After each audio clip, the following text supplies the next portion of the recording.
राधा स्वामी दयाल की दया, राधा स्वामी सहाय, राधा स्वामी।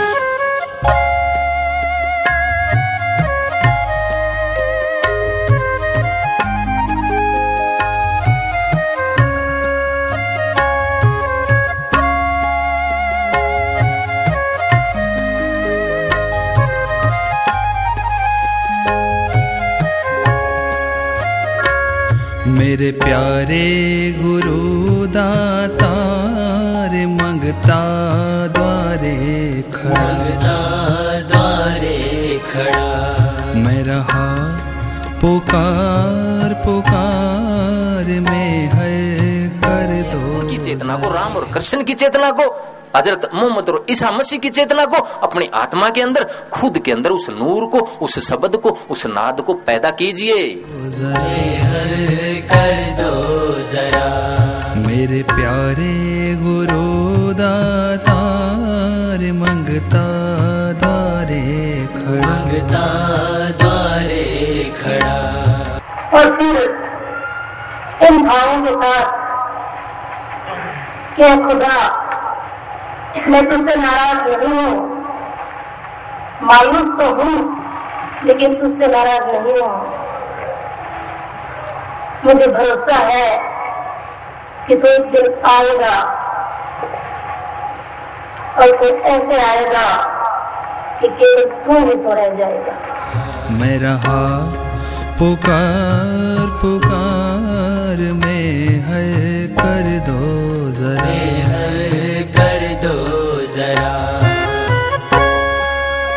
राधा स्वामी दयाल की दया, राधा स्वामी सहाय, राधा स्वामी। लेकिन मैंने जैसे बताया, आप अगर सतोगुणी माहौल में चले जाते हैं तो कर्म भी कट जाते हैं आपके।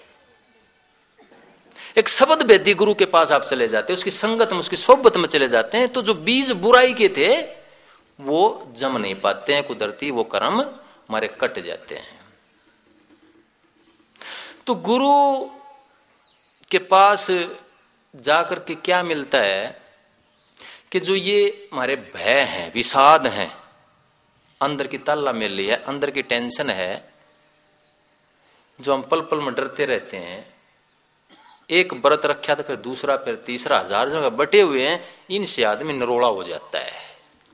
मैं तो हो गया भाई, अब मेरे को डर नहीं लगता कि कौन सी ताकत नाराज हो जाएगी, कि मेरा सतगुरु राज्य है तो किसी चीज की हिम्मत ही नहीं है कि नजदीक आ जाएगी। और ये जो हमने देवी देवता और गुरु बना लिए है ना, ये हमारे मन का एक खेल है, मन की एक लीला है। मेरे गुरु को ईसाई नहीं जानता, मेरे भगवान को, मेरे अवतार को ईसाई नहीं जानता। ईसाइयों के भगवान को मुसलमान नहीं जानता।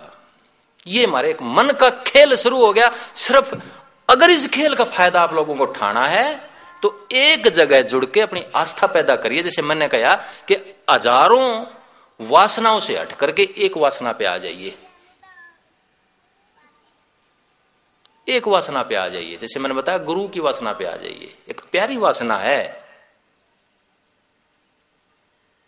या आप ईसाई हैं तो ईसा मसीह की वासना पे आ जाइए, मुसलमान हैं तो हजरत मोहम्मद की वासना पे आ जाइए। लेकिन हजरत मोहम्मद ने स्पष्ट कहा है कि वो परमात्मा नूर है, ज्योति है, ज्योति का नाम है, जिसको आप ज्योति स्वरूप ब्रह्म बोलते हैं। तो एक वासना को पकड़ने से दूसरी वासना कुदरती छूटती चली जाती है। और फिर एक ऐसा टाइम आता है जो गुरु की वासना है वो भी छूट जाती है, वो भी एक सीढ़ी बन जाती है आपके लिए ऊपर चढ़ने के लिए, निराकार रूप में जाने के लिए। तो जब गुरु के पास गए तो अंतर की जब लौ लगी तो देखा कि अंतर में सब जगह उन्हीं के दर्शन है। लेकिन उसको हो पाता है जो अंतर में जा पाता है। मैं कितना समझा लूं, आप नहीं समझते।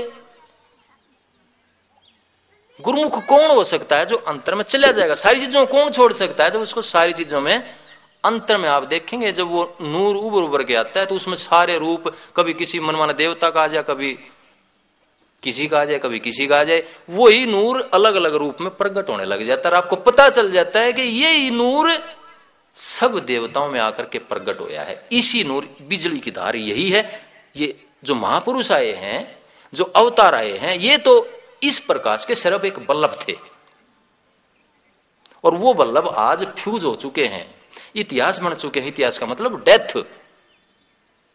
अब उस फ्यूज हुए बल्लभ से आपका काम कदापि नहीं चल सकता है। वो हमारे महापुरुष हैं, उनसे हमें सीख लेनी है, उनकी चेतना को अपने अंदर उतारना है। लेकिन उनके नाम पर हम नफरत करते हैं, लड़ते हैं एक दूसरे से, झगड़ते हैं एक दूसरे से कि इसने मेरे शास्त्र की बात गलत कह दी, इसने मेरे गुरु की यह चीज प्रयोग कर ली। गुरु कभी भी नफरत नहीं सिखाता। अगर नफरत सिखाता है तो वो गुरु नहीं है, वो धर्म नहीं है। वो धर्म तो जैसे सूरज की मैंने बताया, वो गर्मी सबके अंदर है, सूरज की ऊर्जा सबके अंदर है। ये सारी सृष्टि, ये जो पृथ्वी का सारा जीवन, साइंस कहती है कि सूरज के प्रकाश से ही जन्म हुआ इसका। तो वो आपको मारना पीटना नहीं सिखाता, वो तो सिर्फ एक जीवन है, लाइफ फोर्स है। तो जब गुरु के पास आदमी जाता है तो वो फायदा उठा पाता है जो सारी चीजों से हट करके एक वासना में आ जाता है। एक साध्य सब सद है और सब साध्य है सब जाए। मेरे पास ना आया करो समस्या लेकर उलझ तोरे 20 जंग आप 100 जंग आप मेरे तो समस्या पूछते मैं कह दूंगा ठीक हो जाएगा, ठीक नहीं होगा। सत्संग में नचोड़ बताता हूं, बाकी मैंने पीछा छुटवाना पड़ता है। और अंतर में जाकर के जब यह ज्ञान उत्पन्न हो जाता है तब गुरु पूर्णिमा की पूर्ति होती है। वो गुरु अंतर में उतर जाता है और फिर वाकई आपको गुरु के दर्शन सूरज और चांद के रूप में, आपकी कोई आने वाली घटना सूरज और चांद के रूप में उसका प्रगटीकरण होने लग जाता है। तो गुरु पूर्णिमा अंदर से खोलनी है और उस एक वासना को तब तक जिंदा रखना है जब तक उससे भी आदमी उभर नहीं जाता है, निराकार और निर्गुण रूप में नहीं चला जाता है। फिर क्या कहते हैं कबीर साहब कि गुरु गोविंद दो खड़े काके लागू पाए। गुरु और गोविंद दोनों खड़े हैं कि किसके पहले में चरण स्पर्श करूं। बलिहारी गुरुदेव के जिन गोविंद दियो मिलाए। इसलिए गुरु का दर्जा इसलिए भगवान से बड़ा माना गया है कि वो अंतर में ज्ञान और विवेक और समझ पैदा कर देता है, गुरु को पैदा कर देता है, गुरु के दर्शन करवा देता है अंतर के गुरु के। तो इसलिए उसकी महत्ता ज्यादा रखी गई है। राम कबीरा एक हैं कहण सुनन को दोए। राम कबीरा एक हैं कहण सुनन को दोए। दोए कर जो जन जाने सतगुरु मिला न सोए। कि राम को और कबीर को यानी कि राम को और गुरु को जो दो करके जानता है, अलग अलग करके जानता है, उसको समझो सतगुरु नहीं मिला, उसको सच्चा ज्ञान नहीं मिला। जो आज भी स्वामी जी महाराज को पकड़ करके बैठा है, जो आज भी मेरे सतगुरु को पकड़ करके बैठा है, अगर उसी धार को आगे महसूस नहीं कर पाता है, उसी धार को आगे कहीं किसी शरीर में महसूस नहीं कर पाता है, तो बल्लभ की पूजा कर रहा है, उस धार की पूजा नहीं, उस बिजली की पूजा नहीं कर रहा वो आदमी। जो बल्लभ फ्यूज हो जाता है, मेरे सतगुरु यहां नहीं है, भूत नहीं है, वो अपने धाम को जा चुके हैं। आपको अगर अंतर का ज्ञान लेना है, अंतर का उपदेश लेना है, तो वहां जाकर के बात मिलेगी आपको, जो देह रूप में वही ज्ञान, वही सतगुरु बैठा हुआ है, वही धार बैठी हुई है। बल्लभ बदल गया, सिर्फ चेहरा बदल गया। मेरे को तो स्वामी जी महाराज में वो धार नजर आई, शालिग्राम जी महाराज में वो धार नजर आई, बाबा जयमल में वो धार नजर आई, बाबा सावन सिंह जी में वो धार नजर आई, अरमान साहब मेरे सतगुरु में वो धार नजर आई, सिर्फ चेहरे यानी कि बल्लभ अलग अलग लग गए टाइम के अनुसार, टाइम की जरूरत के अनुसार, जैसी तपस्या उस कुदरत ने जिस शरीर से करवानी थी। कहीं उन्होंने पति पत्नी को इस रूप में रखा, जब नींव रखनी थी राधा स्वामी पंथ की, तो पति पत्नी बाप बेटी की तरह रहे शुरू में, स्वामी जी महाराज और माता नारायणी देवी। बताता हूं मैं राधा स्वामी पंथ की नींव कितनी मजबूत है, क्यों आज तक एक जिंदा धर्म है ये, क्यों आज तक आपको शब्द भेद दे रहा है, या नदनाद का भेद दे रहा है जो उपनिषदों में बोला गया है। कहीं पर जाकर के ये ज्ञान को तपाया गया है शिवव्रतलाल जी महाराज के अंदर से। वो कहते हैं कि जहां गांव में जाते थे बैठ के किताब लिख के ही उठते थे, इतना ज्ञान था उनका। उनकी वाणी पढ़ लो, आप निर्लेप होते चले जाओगे, समझ बढ़ती चली जाएगी। कहीं अरमान साहब आए तो खाने को रोटी नहीं थी, 5 बच्चे थे वो भी गुजर गए। आप तो कहते हो हमारा नुकसान होगा, मेरे तो दादा सतगुरु के 5 बच्चे मर गए थे। समझो कुदरत की मौज को।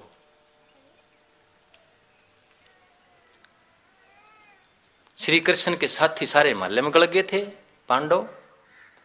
उद्धव को सुगति नहीं मिली, उसको भी भेजा गोपियों के पास भक्ति योग सीखने के लिए। वो तो निराकार का की पूजा करता था, उद्धव भाई था, कुणबे का था, उसको भी भेजा।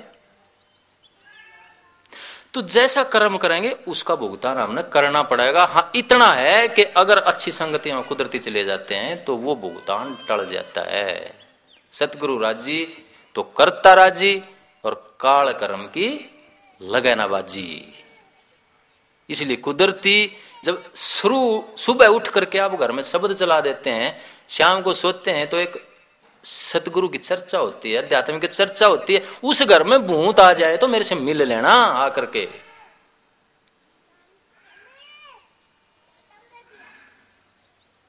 मिल लेना उस घर में भूत प्रेत ओपरी आवाज आए तो। ओपरी हवा वहां आएगी जहां लड़ाई झगड़ा होगा, गाली गलौच होगी, एक दूसरे कपड़े पाड़ोगे, वहां रात को भूत दिखेंगे। कोई नहीं भूत बात, हाँ ठग लेंगे आपको बैठ करके, शेवड़े बैठे हैं, बुझ जाकर बैठे हुए हैं, वहां आपको शांति मिलती है, आपको गंडे देते हैं। मैं आपको सच्चाई बताता हूं, आपको अपना मालिक बनाता हूं, मैं आपको गुलाम नहीं बनाता। आपको अंदर में आओ, समझो अपने आप को, आप हो क्या। आज यही चीजें आर्य समाज में, जैसे मेरे परिवार में उतर आई, यही आर्य समाज में उतरी हुई है। इसलिए उस चीज का एक डिग्रेडेशन, अवमूल्यन हो जाता है, डिवैल्यूएशन हो जाती है। तो जब सतगुरु के पास गया तो सारे जो ये डर थे सारे निकल गए। एक गुरु दिखने लग गया। हाँ, इतना जरूर था, फिर भी बहम रह गया मन में कि सतगुरु की शकल अगर और डालगी दिख जाए फिर डर जाते हमें। मैं आपको बताता हूं, डरने की जरूरत नहीं, ये हमारे मन का ख्याल होता है। कोई गलती हो जाती है तो सतगुरु नाराज दिखाई देते हैं अंतर में। जो चेतना की अवस्था होती है वो दिख जाती है हमें। उसको सुधारने की कोशिश करना, उसको नो ना सोचना कि नहीं ये तो मन का एक पूरा ख्याल था। मन का ख्याल जरूर था, लेकिन चेतना की अवस्था का वर्णन करती हैं चीजें। जैसे मैंने बताया, अगर चेतना की अवस्था भूत प्रेत में है, लड़ाई झगड़े हैं, तो भूत के रूप में दिखेगी वह। उसका सुधार करो।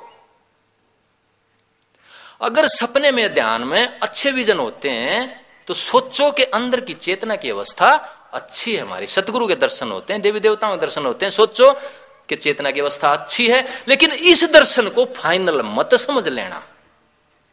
ये सिर्फ बीच की एक सीढ़ी है, सिर्फ मन का और मानसिक चेतना का एक रूप है जो खड़ा हो जाता है हमारे अंदर के बीज के अनुसार। जैसा बीज अंतर में पड़ा हुआ है, जब वो सात्विक धारा अंतर में उतरती है तो ये बीज जो संस्कार पड़े हुए हैं किसी देवता के, किसी पूर्वज के, किसी अवतार के, वो जमने लग जाते हैं।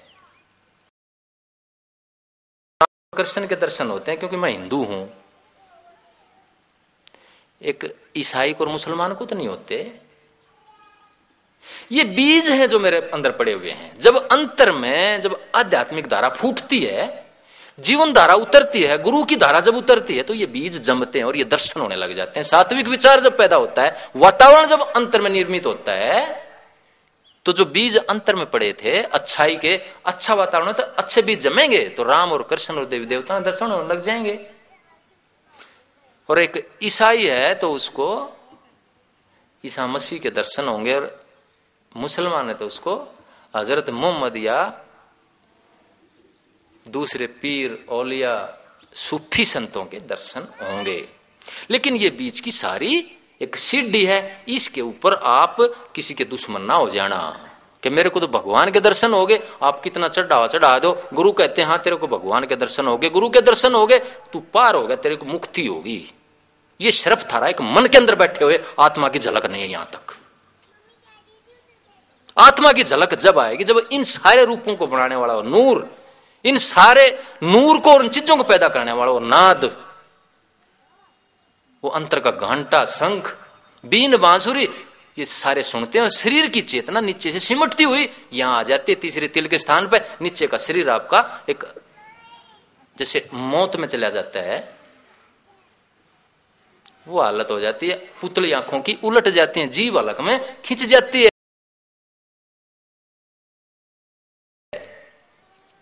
इंद्रियां सुन हो जाती हैं, और एक असीम आनंद में जाकर के सब नाद, सब नूर, वो भी भूल जाते हैं आप। ये है वो रूप जो कहते हैं शालिग्राम जी महाराज कि गुरु मोहे अपना रूप दिखाओ। ये भी रूप प्यारा मोह को इससे वो दिखलाओ कि जो साकार रूप लेकर आए हुए हो आप, ये बल्लभ के जो दर्शन करवा रहे हो आप, चांदना कर रहे हो आप, ये बड़ा प्यारा है, इसके बगैर काम नहीं चलता। इस चांदने के बगैर मेरे को अंधेरे में कुछ दिखता नहीं, इस बल्लभ के बगैर।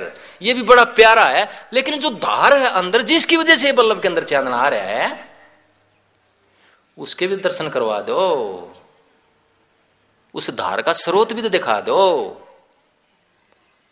सरगुण रूप प्यारा मोह को निर्गुण भी दिखलाओ, गुरु मोहे अपना रूप दिखाओ। तो ये बीच के जो दर्शन है, जो बीच की वासनाएं हैं, ये सारी आज अलग अलग धर्मों के रूप में प्रकट होगी हैं, अलग अलग धाराओं के रूप में प्रकट होगी हैं, और लाइन बांध दिया कि इसने यू ज्ञान दिया, इसने यू ज्ञान दिया, और मन की सारी धारा है ये हमारे को आपस में लड़वाती हैं। जब आप अंतर में जाएंगे तो ईसाई धर्म में वो अनुभव मिलेगा आपको, लाइट का और वर्ड का। इस्लाम में जाएंगे तो नूर और कलमे का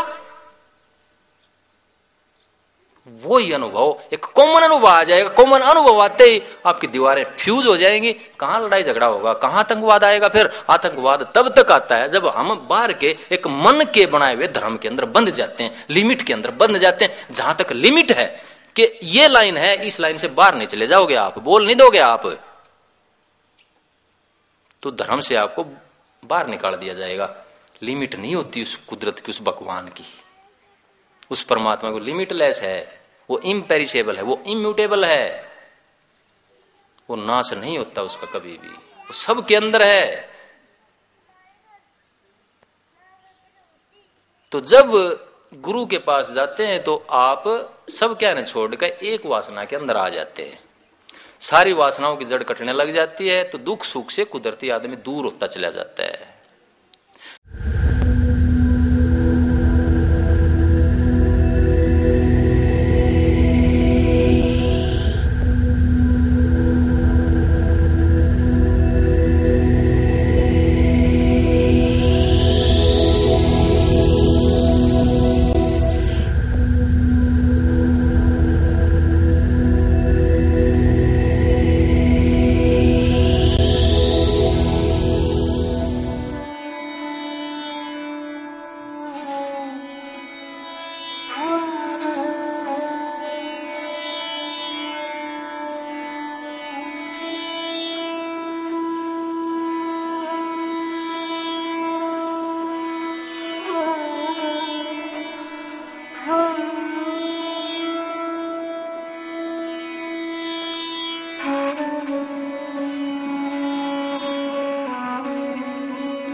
राधा स्वामी दयाल की दया, राधा स्वामी सहाय, राधा स्वामी।